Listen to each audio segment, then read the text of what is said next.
नमस्कार प्यारे विद्यार्थियों, DAV mobile public school Hindi कक्षा में आपका स्वागत है। आइए आज आपको मैं पढ़ाने जा रहा हूँ आपकी कक्षा 10वीं में हिंदी के पठन बोध के अंतर्गत पठित गद्यांश। इसके पूर्व वीडियो में मैंने आपको अपठित गद्यांश के बारे में पढ़ाया था। अब आपके पढ़ाए हुए पाठ में से गद्यांश हमने लिया है और उसमें से जो प्रश्न है उसका हम उत्तर लिखेंगे पठन बोध के आधार पर, पढ़े हुए पाठ के आधार पर। आइए देखते हैं पठन खंड में हिंदी के पठित गद्यांश।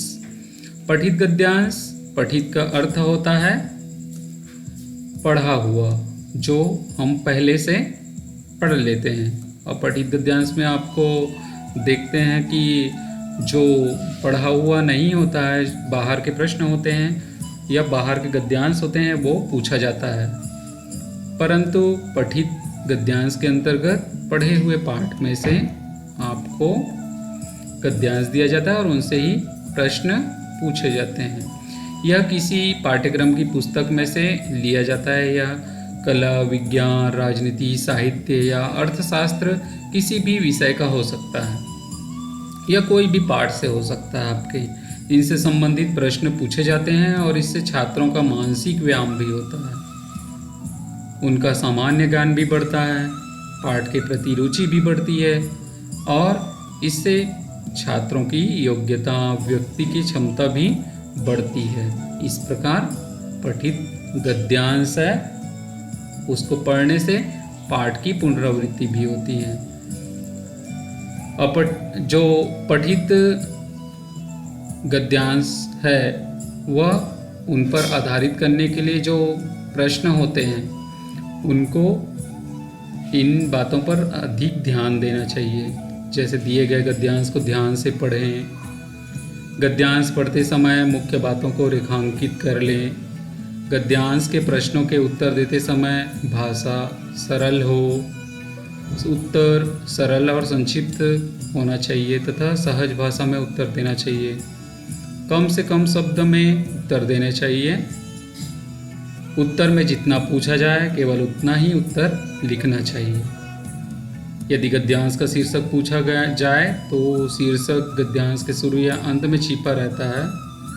मूल भाव के आधार पर शीर्षक देना चाहिए। जैसा कि जिस पाठ को आप पढ़े रहते हैं तो उसके लिए शीर्षक और लेखक का नाम भी या लेखक का नाम पूछा जा सकता है। आइए देखते हैं एक उदाहरण के माध्यम से गद्यांश 1 के अंतर्गत। इसमें हमने आपके पाठ्य पुस्तक से बड़े भाई साहब पाठ से एक गद्यांश लिया है। गद्यांश पढ़ते हैं। मेरे भाई साहब मुझसे 5 साल बड़े लेकिन केवल 3 दर्जे आगे। उन्होंने भी उसी उम्र में पढ़ना शुरू किया था जब मैंने शुरू किया, लेकिन तालीम जैसे महत्व के मामले में वह जल्दबाजी से काम लेना पसंद न करते। इस भवन की बुनियाद खूब मजबूत डालना चाहते थे जिस पर आलीशान महल बन सके। 1 साल का काम 2 साल में करते थे, कभी कभी 3 साल भी लग जाते थे। बुनियाद ही पुख्ता ना हो तो मकान कैसे पायदार बने। लेखक ने सही बात लिखी है कि यदि नींव ही मजबूत नहीं होती है तो भवन भी कैसे मजबूत बने। अब ये गद्यांश को कम से कम 1 या 2 बार छात्र पढ़ेंगे। अब इसमें प्रश्न पूछा गया है, लेखक और पाठ का नाम लिखिए। कथानायक के बड़े भाई और उसकी आयु में कितने वर्षों का अंतर है। शिक्षा के संबंध में भाई साहब के क्या विचार थे। भाई साहब कथानायक से कितनी श्रेणियां आगे हैं। तो इस प्रकार से यहाँ पर 4 प्रश्न पूछे हैं। तो लेखक और पाठ का नाम तो आपको पता ही है। लेखक का नाम है मुंशी प्रेमचंद जी और पाठ का नाम है बड़े भाई साहब। कथानायक के भाई और उसकी आयु में कितने साल के अंतर है, तो 5 साल का अंतर है, जैसा कि यहाँ पर दिया गया है। जैसा कि हमने उत्तर में लिखा है, लेखक प्रेमचंद, पाठ का नाम बड़े भाई साहब। कथानायक और उसके भाई की आयु में 5 वर्ष का अंतर है, जैसा कि हमने देखा यहाँ पर ये लिखा है। उसके बाद तीसरा, शिक्षा के संबंध में भाई साहब के क्या विचार थे।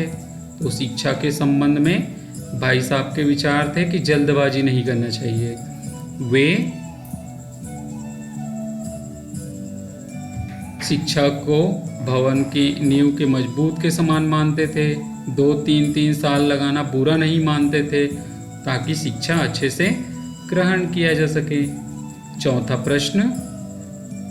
प्रश्न में जैसा कि पूछा गया है प्रश्न, भाई साहब कथानायक से कितनी श्रेणियाँ आगे थे। कितनी श्रेणियाँ अर्थात कितनी कक्षा आगे थे। तो यहाँ पर बताया गया कितनी श्रेणियाँ आगे थे। तो यहाँ पर भाई साहब कथानायक से 3 श्रेणियाँ आगे थे, 3 कक्षा के आगे पढ़ते थे। तो इस प्रकार से हम गद्यांश को पढ़ें और उनके उत्तर पूछे गए प्रश्नों के आधार पर लिखें। अब देखते हैं दूसरा गद्यांश। दूसरा गद्यांश भी आपके पाठ्य पुस्तक से लिया गया है। आइए देखते हैं। सदियों पूर्व जब लिटिल अंडमान और कार निकोबार आपस में जुड़े हुए थे, तब वहाँ एक सुंदर सा गांव था। पासा में एक सुंदर और शक्तिशाली युवक रहा करता था। उसका नाम था ततारा। निकोबारी उसे बेहद प्रेम करते थे। ततारा एक नेक और मददगार व्यक्ति था। सदैव दूसरों की सहायता के लिए तत्पर रहता था। अपने गांव वालों को ही नहीं अपितु समूचे द्वीपवासियों की सेवा करना अपना परम कर्तव्य समझता था। वह किसी भी वक्त कोई भी उसको मुसीबत में स्मरण करते वह भागा भागा वहां पहुंचता। दूसरे गांव में भी पर्व त्योहार के समय उसे विशेष रूप से आमंत्रित किया जाता था। उसका व्यक्तित्व तो आकर्षक था ही साथ आत्मीय स्वभाव की वजह से लोग उसके करीब रहना चाहते थे। पारंपरिक पोशाक के साथ अपनी कमर में एक लकड़ी की तलवार बांधे रहता था। लोगों का मत था लकड़ी के तलवार होने के बावजूद उस तलवार में अद्भुत दैवी शक्ति थी। ततारा अपनी तलवार को कभी अलग होने नहीं देता था। उसका दूसरों के सामने उपयोग भी न करता, किंतु उसके चर्चित साहसिक कारनामों के कारण लोग बाग तलवार में अद्भुत शक्ति का होना मानते थे। ततारा की तलवार में एक विलक्षण रहस्य थी। तो ये हुआ हमारा गद्यांश। अब देखिए सभी लोग ततारा का आदर क्यों करते थे, ततारा की पोशाक की क्या विशेषता थी। ऐसे यहाँ पर तीसरा प्रश्न के अंतर्गत ततारा की तलवार एक विलक्षण रहस्य थी, इसका कारण स्पष्ट कीजिए। तो इसमें पाठ तथा लेखक का नाम लिखिए। इस प्रकार से ये 4 प्रश्न दिए गए हैं। तो पाठ और लेखक का नाम तो आपको पता ही है। पाठ का नाम है ततारा वामिरो कथा और लेखक का नाम है लीलाधर मंडलोई जी। सभी लोग ततारा का आदर क्यों करते थे, तो जैसे कि हमने गद्यांश में देखा कि वह एक शक्तिशाली था, दूसरों की मदद करता था, इस मदद के लिए तत्पर रहता था। इस कारण से वह लोग उनको पसंद करते थे। उत्तर देखिए यहाँ पर, जैसा ततारा की तलवार में एक विलक्षण रहस्य थी, इसका कारण क्या था। तो हमने उत्तर लिया है, आप देखेंगे। ततारा एक नेक और मददगार व्यक्ति था। वह सदा दूसरों की सहायता करने के लिए तैयार रहता था। इस कारण से सभी लोग उसका आदर करते थे। ततारा की पोशाक पारंपरिक थी। वह अपनी कमर में सदा लकड़ी की एक तलवार बांधे रहता था। तीसरा, ततारा की तलवार लकड़ी के होते हुए भी अद्भुत दैवी शक्ति से युक्त थी। वह इसका उपयोग दूसरों के सामने नहीं करता था, इसे कभी अपने से अलग नहीं होने देता था। और ततारा वामिरो कथा पाठ का नाम है, लेखक है लीलाधर मंडलोई जी। इस प्रकार से बच्चों ये जो पठित गद्यांश है इनको पढ़कर भी आप उत्तर लिख सकते हैं। ऐसे दूसरे गद्यांश लेकर भी आप उनसे प्रश्न तैयार कर उनका उत्तर लिखेंगे। आशा करता हूँ कि आपको बहुत अच्छे से समझ आया होगा। आज के लिए बस इतना ही। बहुत